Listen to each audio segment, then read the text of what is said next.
ముంబై నటి జత్వానీ కేసులో కీలక పరిణామం చోటు చేసుకుంది. మొత్తానికి A1 నిందితుడైనటువంటి కుక్కల విద్యాసాగర్ని అయితే మాత్రం అరెస్ట్ చేసి కోర్టు ముందు హాజరుపరచడం జరిగింది. అయితే మెజిస్ట్రేట్ అయితే మాత్రం ఆయనకి 14 రోజుల పాటు రిమాండ్ కూడా విధించడం జరిగింది. ఇక IPS అధికారులు ఎవరైతే ఉన్నారో సీతారామాంజనేయులు, అలాగే విశాల్ గున్ని, కాంతి రాణటాట ఈ ముగ్గురిని కూడా FIRలో మాత్రం వీళ్ళు నిందితులుగానే పేర్కొంటూ అక్కడ రాయటం జరిగింది. మొత్తానికి గత జత్వానీ కేసులో అప్పుడు విచారణ అధికారి అయినటువంటి సత్యనారాయణ పేరు కూడా చేర్చడం జరిగింది. మొత్తానికి 6 పేర్లు అయితే మాత్రం ఇందులో నిందితులుగా FIRలో నమోదు చేయడం జరిగింది. ఈ పరిణామ నేపథ్యంలో ఒక సివిల్ సర్వీస్లో ఉన్నటువంటి 3 అధికారులపై FIRలో నమోదు కావడం అంటే ఆంధ్రప్రదేశ్ చరిత్రలో ఇదే మొట్టమొదటిసారని చాలామంది విశ్లేషకులు అయితే భావిస్తున్నారు. మొత్తానికి గతంలో జరిగినటువంటి పరిణామాలు ఏవైతే ఉన్నాయో కాంతి రాణటాట విజయవాడ పోలీస్ కమిషనర్గా ఉన్నారు, అలాగే విశాల్ గున్ని DCPగా ఉన్నారు.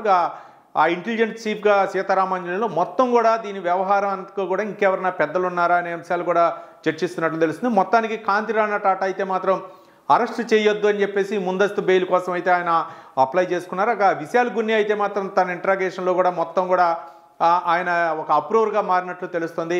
ఇక ఇందులో తొవ్వే కొద్దిగా అంటే అప్పుడు ఒక మహిళా అధికారి కూడా కాదంబరి జత్వానీపై చేయి చేసుకున్నటువంటి అంశం, ఆమె పేరు కూడా మొత్తానికి చేర్చారు. ఇప్పుడు ఒక విచారణ అధికారిగా ఉన్నటువంటి స్రవంతి రాయ్ ఇచ్చినటువంటి రిపోర్ట్ ఆధారంగా అయితే మాత్రం ఒక్కొక్కరికి ఉచ్చు బిగుస్తుంది.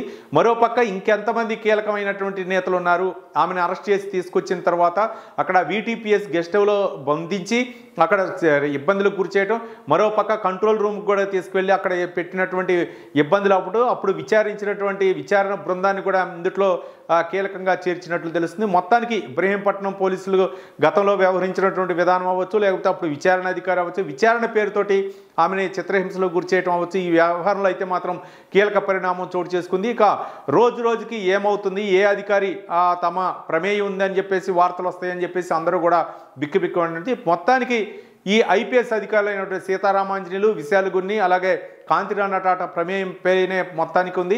వీళ్ళకి ఎవరు ఆదేశాలు ఇచ్చారు, మరోపక్క ఆ కోణంలో కూడా ఎప్పటికప్పుడు కాంతి రాణటాట కూడా అంటే గతంలో కాదంబరి జత్వానీ చెప్పినట్టు ప్రకారం ఎప్పటికప్పుడు కూడా ఆయన సమాచారం తెలుసుకుంటున్నట్టు తెలుస్తుంది. అంటే పోలీస్ కమిషనర్ అప్పుడు విజయవాడ పోలీస్ కమిషనర్గా ఉన్నటువంటి కాంతి రాణటాట అయితే ఎప్పటికప్పుడు సమాచారం తెలుసుకుంటున్నారు, ఏం జరుగుతుంది ఏంటి అని చెప్పేసి ఈ విచారణలో మాత్రం ప్రధాన భూమిక పోషించాడని చెప్పేది. మొత్తానికి ఈ IPSలు ఇద్దరికి కూడా కాంతి రాణటాటకి, విశాల్ గున్నికి, అలాగే ఈ ఇద్దరికి కూడా పైన నుంచి కమాండ్ ఇచ్చింది మాత్రం సీతారామాంజనేయులు వెనక ఎవరున్నారని చెప్పేసి కూడా ఇప్పుడైతే మాత్రం తేలే అవకాశాలు ఉన్నాయి. మొత్తానికి A1 నిందితుడైతే మాత్రం కుక్కల విద్యాసాగర్ అరెస్ట్ అయిన తర్వాత ఇంకా కీలక పరిణామం చోటు చేసుకుంది. ఒక పక్కేమో హైకోర్టులో పిటిషన్ వేయటం కాంతి రాణటాట, అయితే ఒక రోజు వరకు కూడా ఒక గడువు ఇవ్వటం జరిగింది, రేపటి వరకు అరెస్ట్ చేయొద్దని చెప్పేసి ఇచ్చినటువంటి హైకోర్టు ఉత్తర్వులు ఏవైతే ఉన్నాయో తర్వాత మళ్ళీ కాంతి రాణటాటకు కూడా ఇచ్చింది, విచారణకు సహకరించాలని చెప్పేసి ఆదేశించడం. ఇవన్నీ కూడా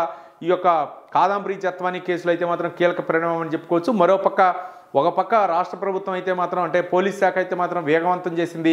రాజశేఖర బాబు విశాఖ పోలీస్ కమిషనర్ ఆధ్వర్యంలో అయితే మాత్రం ఈ కేసును వేగవంతంగా ఛేదించడానికి అయితే మాత్రం పోలీసులు శతవిధాల ప్రయత్నం చేస్తున్నారు. మొత్తానికి అయితే మాత్రం ఈ 3 సివిల్ సర్వెంట్లు ఎవరైతే ఉన్నారో 3 IPS అధికారులకైతే మాత్రం ఒక ఏంటంటే ఉచ్చు బిగుస్తున్నట్లు అనుకోవచ్చు. ఇక సీతారామాంజనేయుల పాత్ర ఏంటనేది కూడా త్వరలో పోలీసులు అయితే మాత్రం నిగ్గు తేల్చే అవకాశం ఉంది. మరోపక్క కోర్టులో వేసినటువంటి పిటిషన్ అయితే మాత్రం ఒక్కరోజు వరకు కూడా కాంతి రాణటాటను అరెస్ట్ చేయొద్దన్నటువంటి ఉత్తర్వుల నేపథ్యంలో తర్వాత ఎలాంటి ఉత్తర్వులు వెలువరిస్తున్నది మనం వెయిట్ చేయాలి.